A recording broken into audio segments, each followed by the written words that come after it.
We beginnen nou met de schuldhulpmaatje Dantumdeel. En daarvoor ben bij u in de studio Sjouke Elzinga. Hij is landelijk coördinator. En Gerbe Wiersma. Hij is bestuurslid van de schuldhulpmaatje Dantumdeel. Sjouke en Gerben, goeiemiddag en welkom. Middag, dank u wel.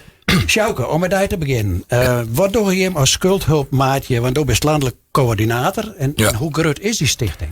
Nou, de schuldhulpmaatje is een landelijke vereniging inderdaad. En wij hebben een landelijke dekking met 144 stichtingen. Dat zijn lidlocaties van onze vereniging. En we hebben een dekkingsgraad van 160 gemeentes. Dus dat is de helft van de Nederlandse gemeenten in Nederland. Ja, en waaruit is dit initiatief ontstaan? Want besteed je al lang?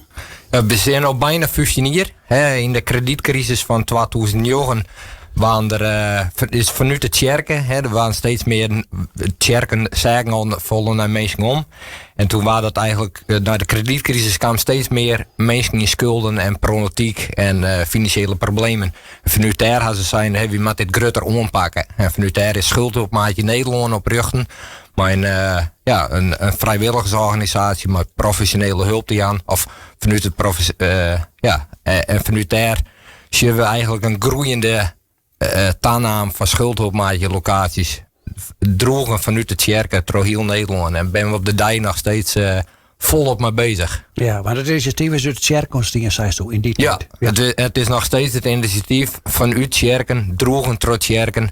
Maar iedereen is welkom om hulp te krijgen en ook om hulp te bieden. Maar we vinden het belangrijk, onze missie en visie is vanuit de kerken wij die kanaal omzien naar waar. Ja, en dat wordt dan echt gefinancierd vanuit de kerken wij of niet? Deels wel, ja. Inderdaad, hebben we als samenwerkingspartners. We gaan een begroting maatje wel altijd. Maar een lokale stichting zoals nou in Dantumdeel gaan we opzetten. Daar ben ik dan de relatiebeheerder of coördinator, zou je het nemen. Dat proces begeleid ik. En dan geef ik een beleidsplan maatje. We praten met de gemeente Dantumdeel. Ja, verleden week zitten met de wethouder. We gaan naar... We proberen we samenwerkingspartners met hun te gaan. Dat is al onze belangrijkste doel altijd. Maar we vregen een stukje subsidie proberen we altijd om te vregen bij gemeentes.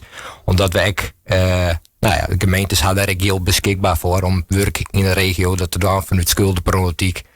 En daarnaast het kerken dragen bij, bedrijven dragen bij, particulieren kunnen bijdragen.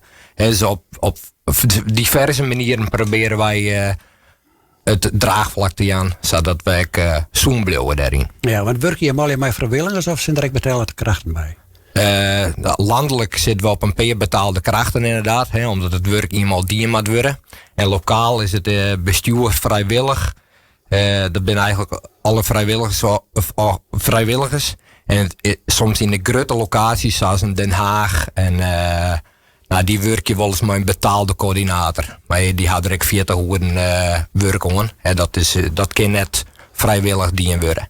Maar voor de rest bent het inderdaad meer dan 3000 vrijwilligers die bij u werken inderdaad. Oké, Gerben, je bent hier van die vrijwilliger. Je bent bestuurslid van een nij op te richten schuldhulpmaatje Dantumdeel.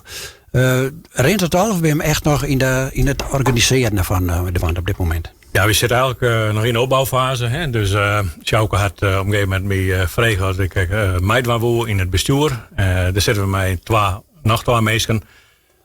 Romke Roosendaal uit aan boord en Klaas Jacobs uit Waterswoord. En ik mij voorzitter wezen. En we hebben inmiddels een inschrijving bij de Kamer van Koophandel. Ja, met al die formulieren tekend worden natuurlijk, want met al die wel op een goede manier. En mensen moeten weten dat het al je vertrouwd is. En dat we wel goede dingen doen. Op zich en maatjes ben we er ook met wanden. Nou, er zijn inmiddels al een paar mensen die zich daar vermeld hebben.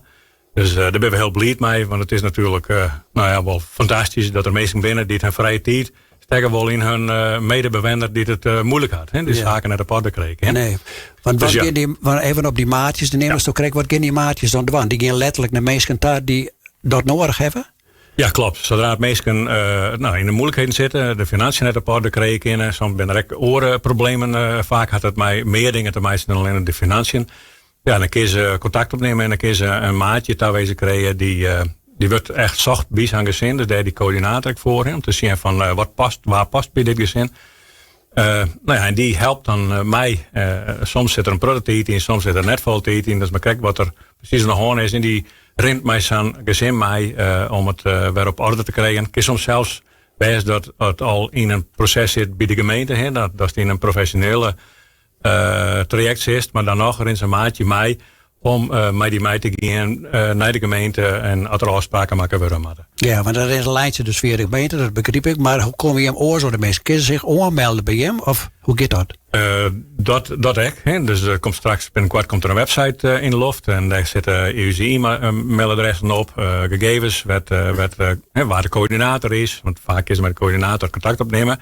Ja, als bestuur ben we meer bezig om de organisatie draaien te houden. De coördinator die is echt degene die met die maatjes onder slag gaat.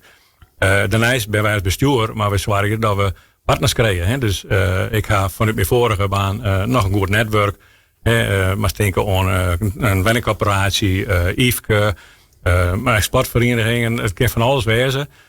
Als die mensen weten van, bij Sjogge hier iemand die had gewoon moeite om een zaak aan boord te krijgen. Die doet zijn betalingen net op tijd. Dus deze waarschijnlijk ook nog aan.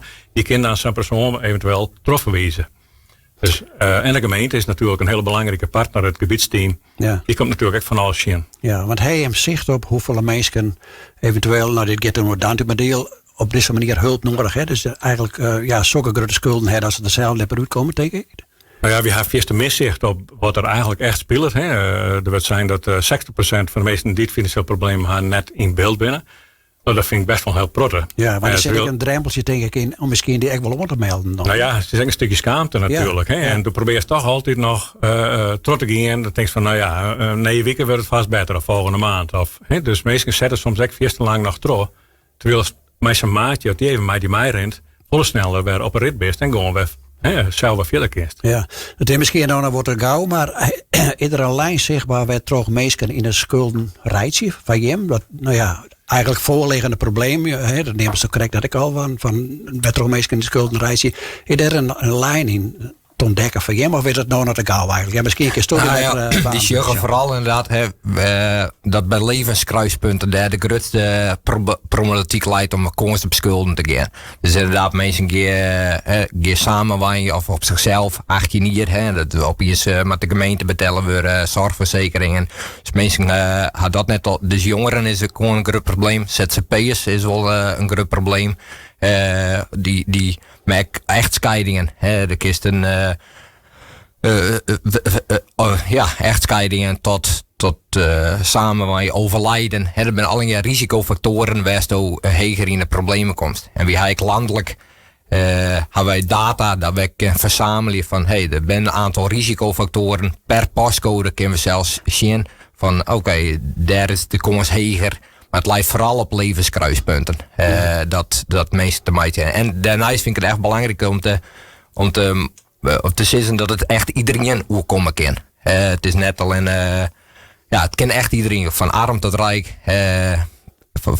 Soms is het in een situatie. Ja. Ziekte, dat is dus ben vooral de levenskruispunten. Ja, dan zitten wij eigenlijk wel een beetje in de regio. Noord, eerst Friesland, zeg maar zeggen, waar toch net de allerrijkste meesten wijden. Als je jos naar die lijsten van de armoede, dan stel je bij daar echt ergens tussen. Ja. En net onderaan, maar bijna bovenaan ook. Ja, dus de problematiek is inderdaad het risico om bijvoorbeeld landelijk hebben we cijfers dus 1 op 4 gemiddeld.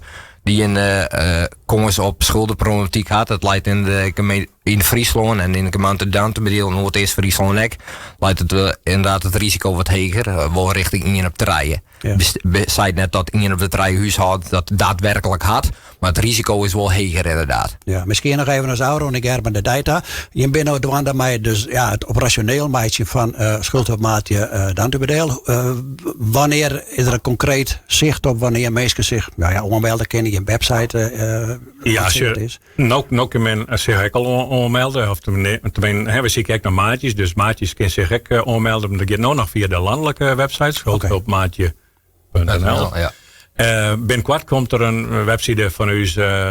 En we hopen dat in maart ergens te realiseren. Dan worden we echt een officiële startmaatje. Zodat mensen alle informatie, alle gegevens krijgen kunnen. En dat heet dan Maatjes Dantumedeel.